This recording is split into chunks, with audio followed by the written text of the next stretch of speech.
Señor, recibe de tu siervo esta humilde alabanza que cantó para ti. Jesús, sé mi luz y mi guía, y sé el aire que respiro. Hermanos, ¿cómo están? Buenos días. Hoy ya martes 18 de octubre. Continuamos aprendiendo del TCD el día de hoy con el título Aborrecido por el favoritismo. El día de hoy vamos a hablar sobre Génesis capítulo 37 del 1 al 11. Dice: Jacob se quedó a vivir en Canaán, donde su padre había vivido por algún tiempo. Esta es la historia de la familia de Jacob. Cuando José era un muchacho de 17 años, cuidaba las ovejas junto con sus hermanos, los hijos de Bilhá y de Zilpá, que eran las concubinas de su padre. Y José llevaba a su padre quejas de la mala conducta de sus hermanos. Israel quería a José más que a sus otros hijos, porque había nacido cuando él ya era viejo. Por eso le hizo una túnica muy elegante. Pero al darse cuenta sus hermanos de que su padre lo quería más que a todos ellos, llegaron a odiarlo y ni siquiera lo saludaban. Una vez José tuvo un sueño y se lo contó a sus hermanos, pero ellos lo odiaron más todavía, porque les dijo: escuchen, voy a contarles el sueño que tuve. Soñé que todos nosotros estábamos en el campo haciendo manojos de trigo, y de pronto mi manojo se levantó y se quedó derecho, pero los manojos de ustedes se pusieron alrededor mío y le hicieron reverencia. Entonces sus hermanos contestaron: ¿quieres decir que tú vas a ser nuestro rey y que nos vas a dominar? Y lo odiaron todavía más por sus sueños y por la forma en que los contaba. Después José tuvo otro sueño, que también les contó a sus hermanos. Les dijo: saben que tuve otro sueño en el que veía que el sol, la luna y 11 estrellas me hacían reverencia. Cuando José contó ese sueño a su padre y a sus hermanos, su padre le arrepintió y le dijo: ¿qué quieres decir con este sueño que tuviste? ¿Acaso tu madre, tus hermanos y yo tendremos que hacerte reverencia? Y sus hermanos le tenían envidia, pero su padre pensaba mucho en este asunto. Vemos cómo ahora estamos aprendiendo sobre la historia de Israel, ¿no? De Jacob con sus hijos, ¿no? La relación que él tenía con sus hijos y sobre todo con su último hijo, ¿no? En ese momento, que era José. Vemos cómo Jacob mostraba, ¿no? Esta preferencia por su hijo, que lo había tenido en una etapa, en una época en la que tal vez él ya no estaba de repente en sus años más fuertes, ¿no? Y por eso es que ve a José con otros ojos, ¿no? Ya lo ve en esta etapa en la que de repente siente más cariño, lo ve de repente más pequeño, ¿no? Tal vez tiene de repente características que a él le agradan más, ¿no? A Israel, a Jacob le agradan más, se siente de repente más cercano a José, y por eso es que dice que lo quiere más y lo demuestra, ¿no? Se lo demuestra con actitudes, le regala cosas. Y José, estoy segura de que desde pequeño tenía esa preferencia y creció siendo de repente un niño, un joven que veía que todo giraba a su alrededor, sentía que todo giraba a su alrededor. Era un joven tal vez un poco orgulloso, ¿no? Tal vez un poco que veía en sus hermanos los defectos y se sentía con la autoridad de ir a contárselo a su papá, ¿no? Se sentía tal vez con el derecho de ir sobre sus hermanos y juzgarlos y criticarlos y acusarlos. Y esa persona fue prácticamente educada por su papá, ¿no? Esas características son de un niño tal vez engreído, mimado, consentido, Y yo me pongo a pensar, ¿no?, de nosotros como padres, la responsabilidad que tenemos de educar a nuestros hijos. Nosotros podemos tener 2, 3, 4, 5 hijos. Podemos tal vez tener cierta cercanía más con uno o con otro, no lo sé. Pero cada uno de ellos tiene características especiales, habilidades, fortalezas diferentes, que nosotros como padres debemos tener la sabiduría para poder amarlos y demostrarles el mismo amor a cada uno de ellos, porque si no lo hacemos, pasa lo mismo que pasó con los hermanos de José. No, este resentimiento, esta envidia que sentían los hermanos de José fue propiciada justamente por la actitud de Jacob. Si nosotros queremos tener hijos y una familia unida, que se ame, que se ayuden unos a otros, no debemos evitar causarles estas heridas en nuestros hijos. Que uno se sienta tal vez más valorado que otro, que uno se sienta más amado que otro, va justamente a causar la división entre los hermanos. Y eso es algo que nosotros como padres debemos de cuidar. Dice al final, en los versículos, dice que Jacob pensaba en lo que estaba pasando, pero no sé si llegaba a entender que realmente quien ha tenido que ser diferente es él en la crianza de sus hijos. Y nosotros como padres tenemos que aprender justamente de estas historias para que no sigamos el mismo camino.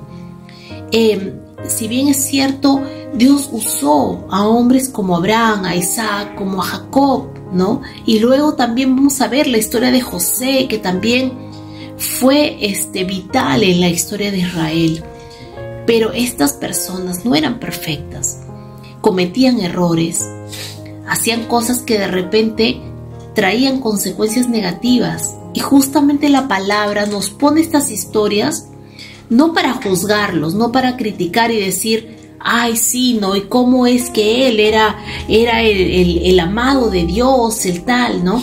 Sino agradecer a Dios de que Él permitió que la palabra se pueda sellar justamente en la Biblia, ¿no? En este libro que nos muestra, nos da la sabiduría, nos enseña cómo nosotros tenemos que actuar o cómo no tenemos que actuar.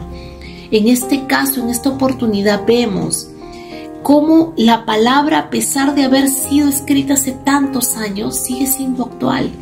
¿Cuántas veces hemos visto hermanos que están peleados de por vida, que no se hablan, que se odian, que se detestan?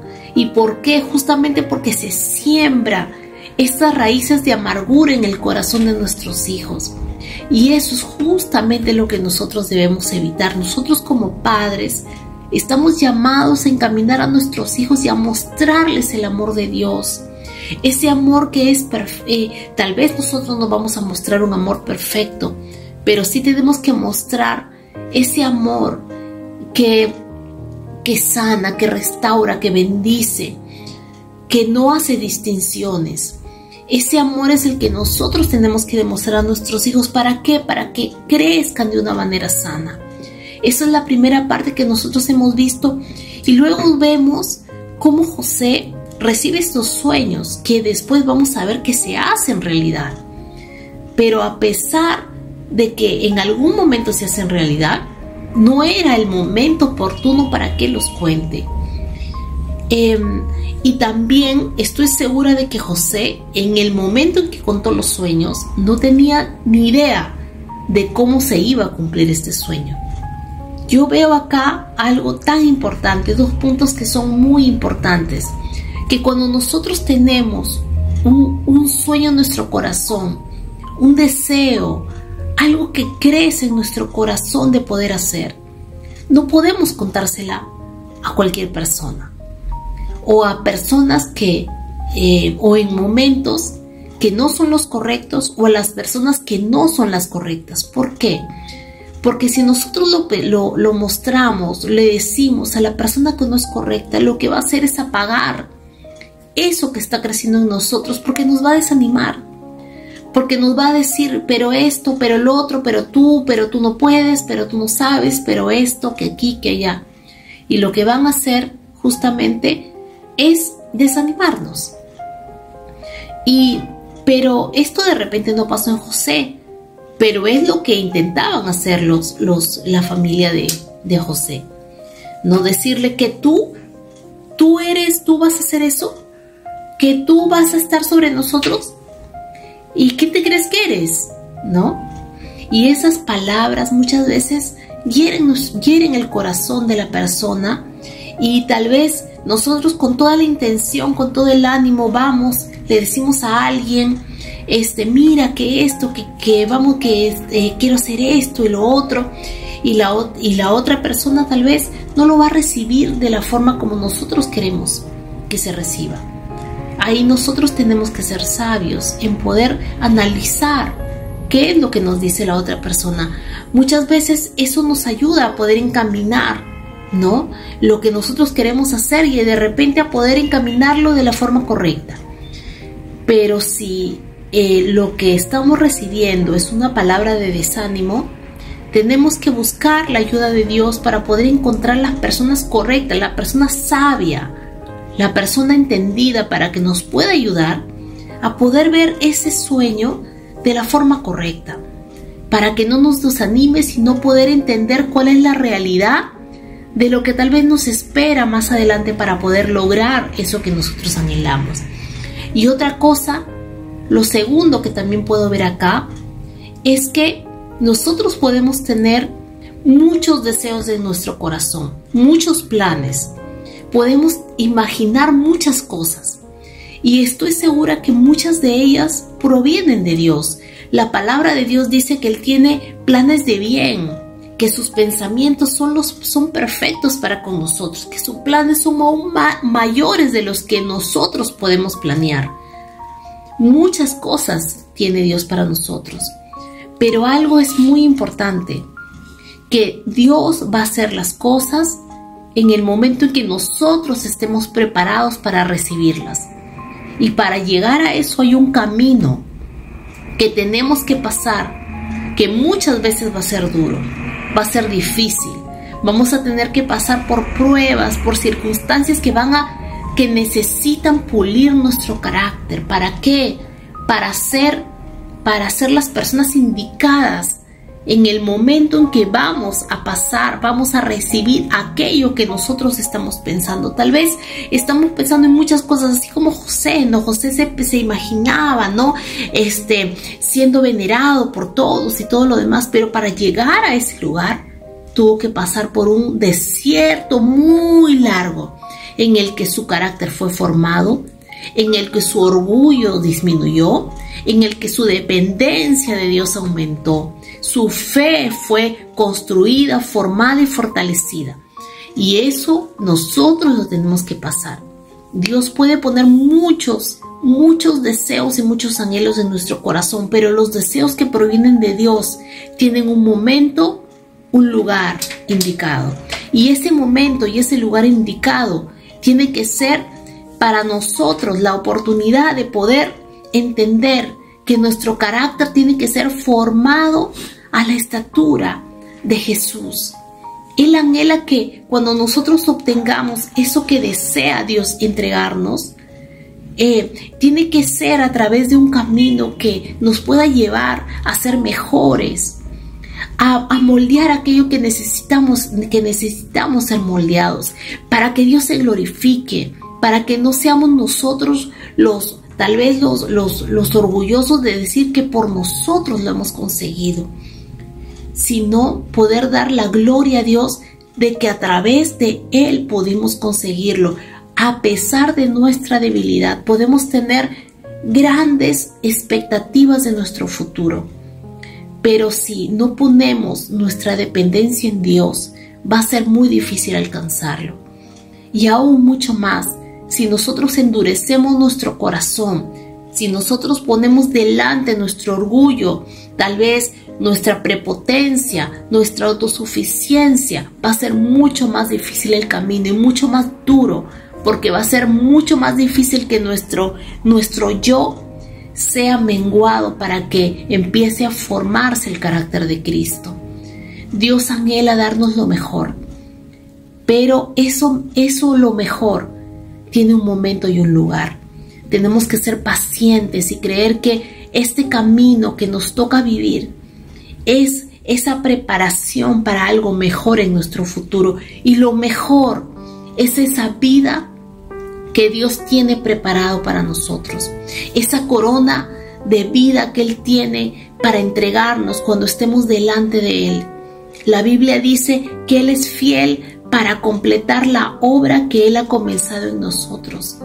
Esa obra que solamente se va a ver reflejada cuando nosotros estemos delante de Dios y para que podamos haber terminado nuestra buena batalla.